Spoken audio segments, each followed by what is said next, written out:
आज हम लोग आप लोगों को पढ़ाएंगे क्लास 9th का चैप्टर 1 फिजिक्स का मोशन। मोशन यानी गति, गति मतलब मोशन। गति से आप कुछ समझ रहे हैं? मोशन मोशन क्या होता है? मैं जैसे हिल रही हूँ, मैं कहीं जा रही हूँ, आ रही हूँ, हिल रही हूँ, डुल रही हूँ, घूम रही हूँ, गोल गोल नाच रही हूँ, ये सब मोशन ही तो है। तो ये मैं आपको समझाने वाली हूँ कि मोशन आखिर में क्या है और इसके कितने प्रकार और ये किस तरीके का होता है। जैसा कि आप यहाँ चार्ट पे देख सकते हैं कि हमने कितनी सारी तरीके की कुछ पिक्चर्स ड्रॉ की, ठीक है। इसमें से कुछ पिक्चर्स की मैं डेफिनेशन आपको बताती हूँ। जैसे कि हम मान लेते हैं चिड़िया, यहाँ बर्ड, ये थोड़ा सा आर्ट स्टाइल बर्ड है, मैंने वैसा चिड़िया नहीं बनाया, ठीक है। मान लेते हैं कि ये आसमान में फ्लाई फ्लाई फ्लाई फ्लाई उड़ रही है चिड़िया, तो ये चिड़िया जो उड़ रही है ये भी एक प्रकार का मोशन है। ये एरोप्लेन जूम करेगा, वो भी एक प्रकार का मोशन है। ये पेंडुलम, आपके पास घड़ी होगी जरूर, जिसमें वो ऐसे ऐसे एक बेल जैसा होता है, इधर उधर उधर से इधर उतरता है, उसे पेंडुलम कहते हैं। एक पेंडुलम की गति होती है, एक फैन जो गोल गोल घूमता रहता है, आपके छत पर लगा होगा, जहाँ पे आपका कमरा ऐसे गोल गोल गोल गोल घूमता होगा, उसे एक उसकी गति, एक घड़ी। और ये वाली फोटो देख के क्या समझा है, इसकी कहानी हम आपको बाद में बताएंगे, ठीक है। अब हम देखते हैं कि गति क्या होता है। गति मतलब होता है कि मान लीजिए एक ब्लॉक टी समय पर यहाँ था, तो वो t2 समय पर ब्लॉक थोड़ा सा डिस्प्लेस कर लिया, यानी अपनी स्थान से दूसरे स्थान पर मूव कर लिया, उसे हम गति यानी मोशन कहते हैं।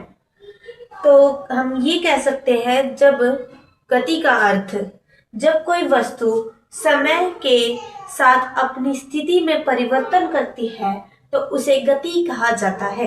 एग्जाम्पल तो मैंने आपको कई सारे देती है, जैसे चिड़िया का उड़ना, एरोप्लेन, पेंडुलम की गति या घड़ी, आवर्त गति, ठीक है। ये सारी गतियां हैं। तो हम आपको आगे यही बताएंगे कि अलग अलग गति किस किस प्रकार की गतियां होती है, मोशन में कौन सी टाइप्स की मोशंस है, हम उसके बारे में आपको आगे समझाने वाली है। आगे हम आप लोगों को समझाने वाले हैं कि गति कितने प्रकार की होती है। तो देख सकते हैं मैंने यहाँ लिखा है, पहला रेक्टिलिनियर रेखीय गति, सर्कुलर मोशन वृत्तीय गति, पीरियोडिक मोशन आवर्तीय गति, और ऑसिलेटरी मोशन दोलन गति, रोटेशनल घूर्ण गति। अब आप सोचेंगे इन सब का क्या मतलब है, तो मैं आपको मतलब भी बताती हूँ।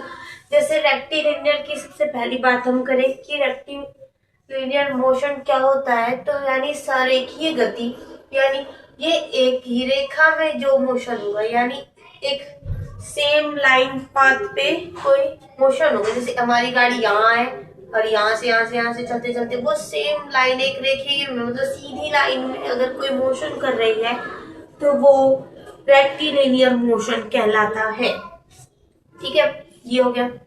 अब सर्कुलर वृत्तीय गति, जैसे पंखे की गति, वो जैसे ऐसे गोल गोल गोल गोल घूमता है, यानी गोल गोल घूमना जो है वो हमारा सर्कुलर मोशन कहलाता है, यानी वृत्तीय गति। अब यहाँ पे हम लिख सकते हैं फैन, मोशन ऑफ फैन, ठीक है। अब होता है पीरियोडिक आवर्तीय गति। पीरियोडिक मतलब होता है कि एक ही, मतलब जैसे मान लेते हैं कि हमारे सोलर सिस्टम में या फिर अर्थ और मून, जैसे अर्थ है यहाँ पे, ये अर्थ है और इसके चारों ओर मून चक्कर लगा रहा है, ठीक है।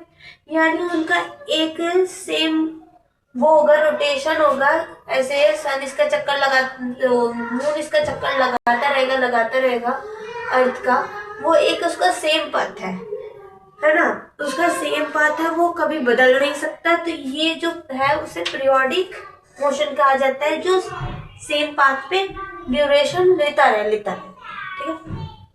ऑसिलेटरी मोशन यानी दोलन गति, दोलन गति सेम लाइक पेंडुलम, पेंडुलम की जो गति होती है, यानी पेंडुलम का जो मोशन होता है वो सेम ऑसिलेटरी होता है, और इसका सबसे अच्छा उदाहरण है ये, ठीक है।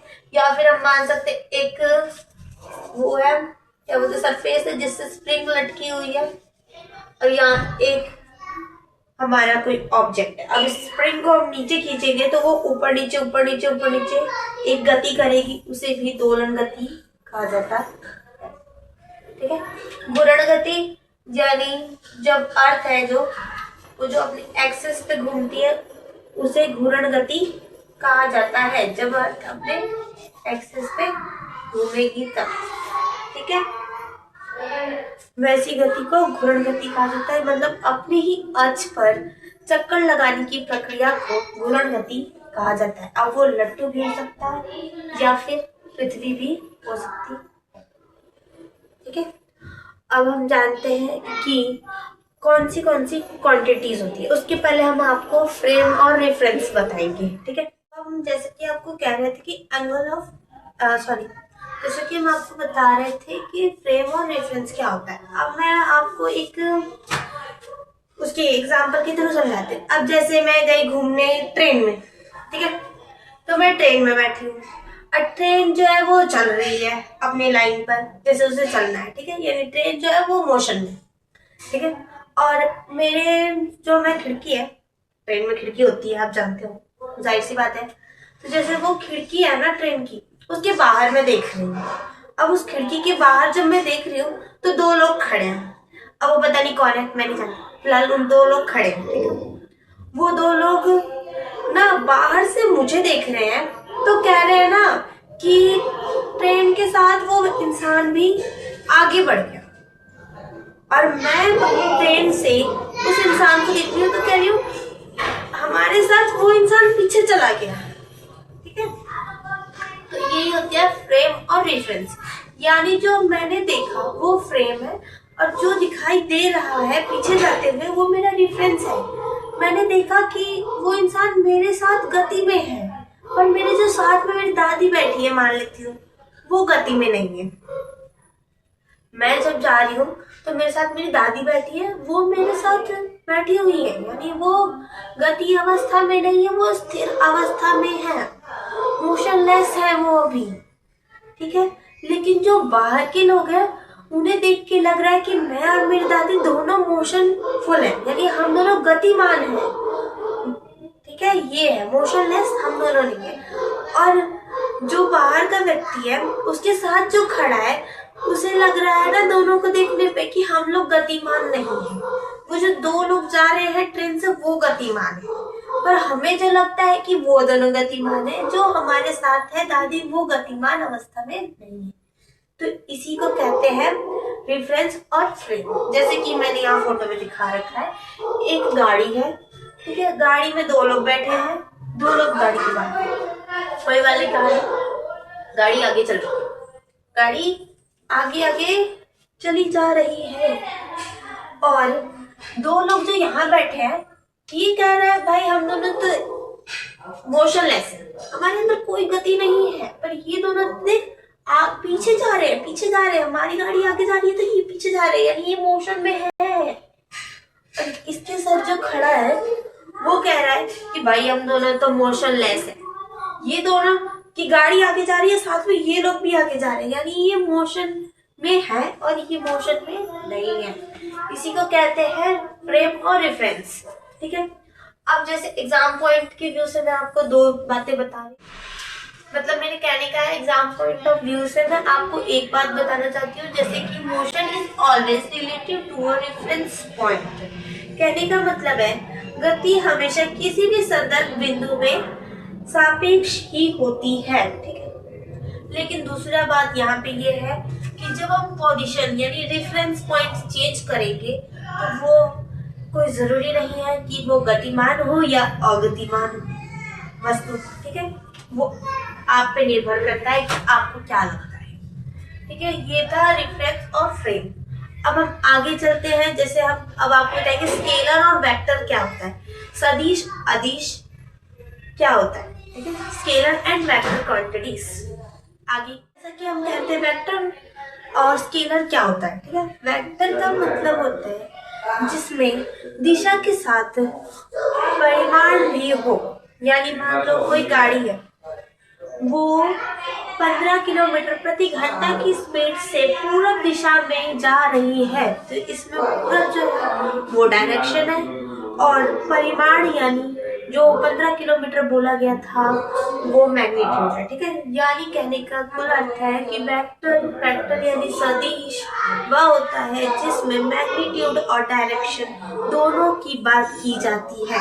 अब दोनों की बात की जाने वाली कुछ क्वांटिटीज है, जैसे डिस्प्लेसमेंट, विस्थापन, वेलोसिटी, वेग, फोर्स, बल, एक्सेलरेशन यानी त्वरण, ठीक है। ये और आदिश है।